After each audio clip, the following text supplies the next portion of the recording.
Hey Ringsiders, what's going on? This is your host, Boxing's Objective Observer, and welcome back to Ringside Stories. Feel free to subscribe, thumbs up, and hit that notification bell for the latest here on Ringside Stories. Thanks so much for your support in advance, and welcome to the channel.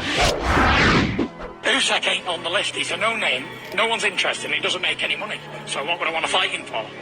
It's a small cruiserweight. A foreigner, don't speak good English, and nobody's really interested anyway. He's not saying anything I like. I want the big fights that people are interested in, and that ain't one of them. So officially, the fight between Tyson Fury and Oleksandr Usyk is off. So that means even after 20 plus years, we still don't have a undisputed heavyweight champion of the world. Now, Tyson Fury has a long history with messing around in certain fights, including the undisputed fight thrice. Remember this? August 14th, 2021, summertime.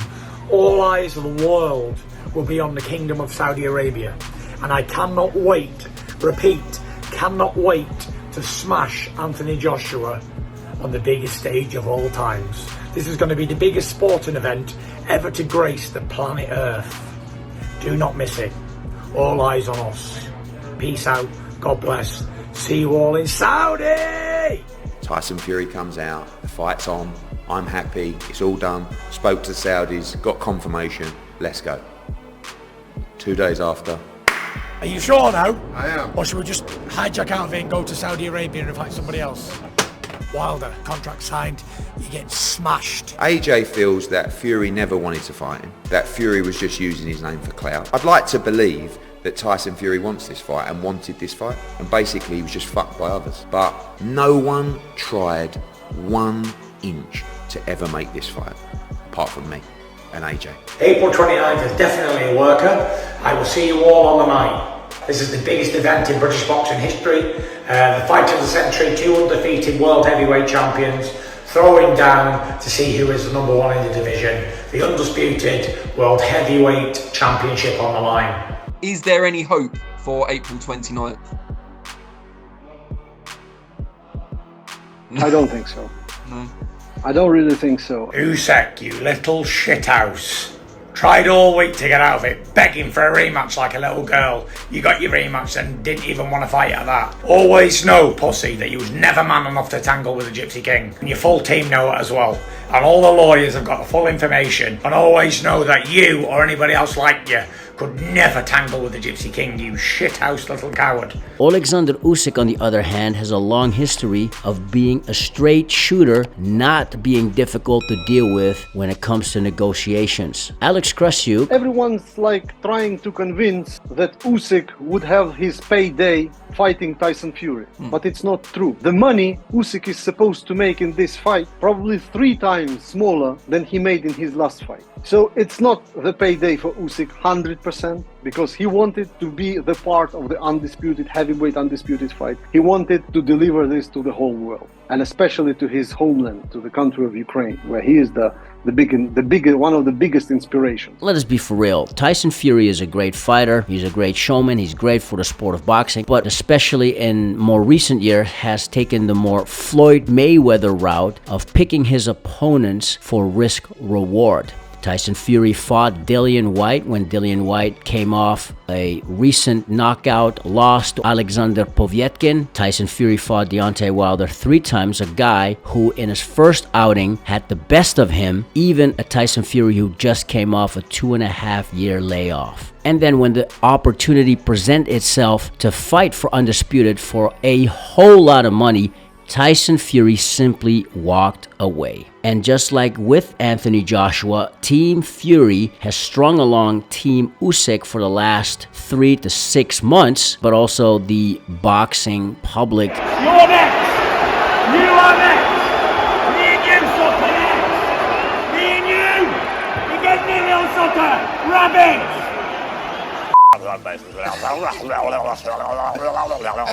You rabbit.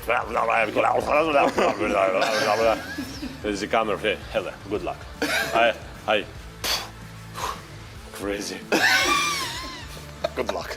Now, a while back, we did some episodes on the history of Tyson Fury ducking fights after he accused certain fighters in that time of ducking him. Ironic how the world turns, and you can watch that episode here, by the way. So Tyson Fury has a long history of proposing fights, talking the talk, then when he gets called out on his bluff, walking away from the fight. See, Team Fury originally said the split for the Oleksandr Usyk fight would be 50-50. You said earlier on in the year, this fight's 50-50 in Saudi. Correct. Right. And the reasons why it Well, we'd have done changed- our own deals. Right. Then they proceeded to move the goalpost on that. The fight was originally supposed to be in Saudi Arabia, and Usyk was happy with his deal. As you may know, in Saudi Arabia, the organizers of the boxing events will do individual deals with the fighters, and Team Usyk were happy with their part of the deal. But Team Fury moved the goalpost as well, citing that Saudi Arabia was not able to produce a stadium for their deadline, when in reality they even made a stadium for the Ruiz-Joshua rematch in 2019 just for that fight. So if there's one place where deadlines can be made and where you get the most bang for your buck as a fighter, it is Saudi Arabia. Yet Team Fury claimed that the Saudis weren't able to make the deadline. And so then Team Fury moved the goalpost again. They wanted home field advantage, moving the fight to England, of which the original deadline was March 4th. But guess what? They moved the goalpost on that as well. But what was their position on the rematch? They wanted 70-30. They wanted the reverse on the flip side of that. And what Tyson said, what we wanted was 50-50, 50-50. which is fair. Worry about the fight, April 29th, no rematch clause, the winner takes the glory, the loser goes home with his dick in his hand. How about that? Agree to that, you fucking bitch. Greedy belly. Rematch clause come from your side, not mine. Stop whining and ducking. Be a man. In the contract or vacate the belt. I need Undisputed. And not to play your stupid games. Usyk, you and your team are worth 30%. You either take it or you leave it. Hey, greedy belly, I accept your offer. 70-30 split to fight with you on April 29th at Wembley. But you will promise to donate to Ukrainian immediately after the fight. On £1,000,000 on every day of your deal, you will pay 1% from your poorest to Ukrainian people. Deal. And this is where most people would have thought Team Usyk would pull out, because for somebody who's not only the undisputed cruiserweight champion, but has currently 3 belts in the heavyweight division, including the Ring Magazine belt, you can say it's very disrespectful to have a champion, a unified heavyweight champion of the world, be treated like that. Then Frank Warren said that Tyson Fury was in training camp. He's been in training, got his sparring partners there, his chef he flew in, his trainer Sugar flew in. He's been training for this fight. Anyone who says that is just ignorantly stupid to even make that comment. He's been in training. What do you think, we're making this up? Yet Dempsey McKean, the Australian southpaw, went on record to state that Tyson Fury didn't even have any southpaw sparring. On top of that, Tyson Fury wasn't even training with his head trainer, Javon Sugar Hill, who was in the country to train cruiserweight Lawrence Okolie, not Tyson Fury. To me, the fight never was on because there was no official date and time and venue and everything else that goes along with it. So yeah, that's about it I have to say about it. I was here for Lawrence Okolie's fight. And with just weeks before the proposed date of April 29th, which wasn't the original date either, the writings were on the wall that Usyk versus Fury for the undisputed heavyweight crown was just not going to happen on April 29th, 2023. Who knows? Maybe it can happen at the end of the year. We never know. Or maybe never. But we hope.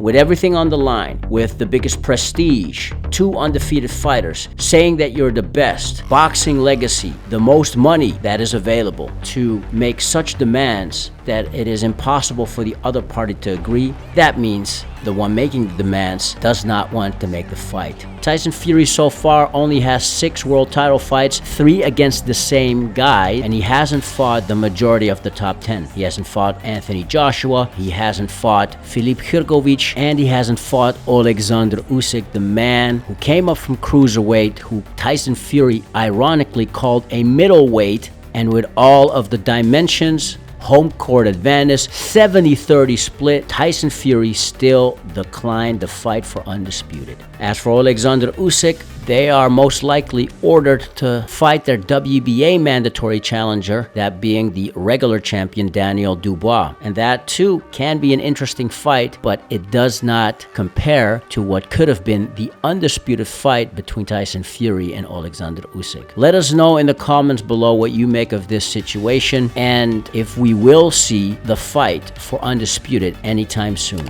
If you haven't already, feel free to subscribe, thumbs up, and hit that notification bell for the latest on Ringside Stories. We make content about boxing through mini documentaries, backstories, and much more. Thank you so much for your support in advance. It really does help the algorithm. Thank you so much for watching, and have a legendary day.